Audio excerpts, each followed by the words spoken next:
आप देख रहे हैं सिटी 24 न्यूज़ चैनल। બનાસકાંઠા જિલ્લાના સરહદી પંથકમાં કેનાલો તૂટવાનો સિલસિલો યથાવત। વાવ તાલુકાના બાલુંત્રી માઇનોર 1માં સર્જાયું ભંગાણ। આકોલે ડિસ્ટ્રીબ્યુટરમાંથી પસાર થતી બાલુંત્રી માઇનોર 1 કેનાલમાં ગાબડું પડ્યું। ગાબડું પડતા જ લાખો લીટર પાણીનો વેડફાટ થયો। એક જ જગ્યાએ 3 વાર ગાબડું પડતા ખેડૂતોમાં રોષ વ્યાપી ઉઠ્યો।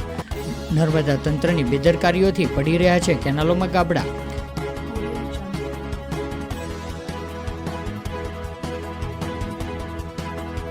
जय जवान जय किसान। आज हमारे बालुंत्री माइनर केनाल तूटेली है। वारंवार अहीं गाबड़ा पड़े છે। સતત લગભગ અઠવાડિયા પહેલાં જ અહીં પહેલાં તૂટેલી હતી અને એનું કામ બરાબર થયું નહોતું, એના કારણે ફરીથી પણ તૂટી છે અને અવારનવાર દર વર્ષે અહીંની અહીં આ કેનાલ તૂટે છે, તો એનું કામ નર્મદા નિગમ દ્વારા બરાબર થતો નથી, જેની તકેદારી સરકાર અપીલ કરીએ છીએ।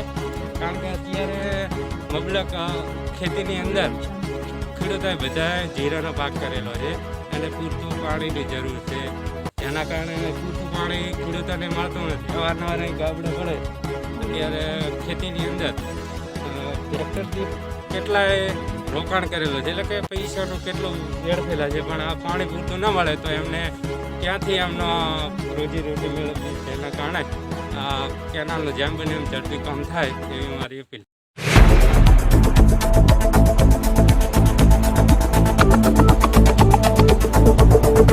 आप देख रहे हैं सिटी 24 न्यूज़ चैनल।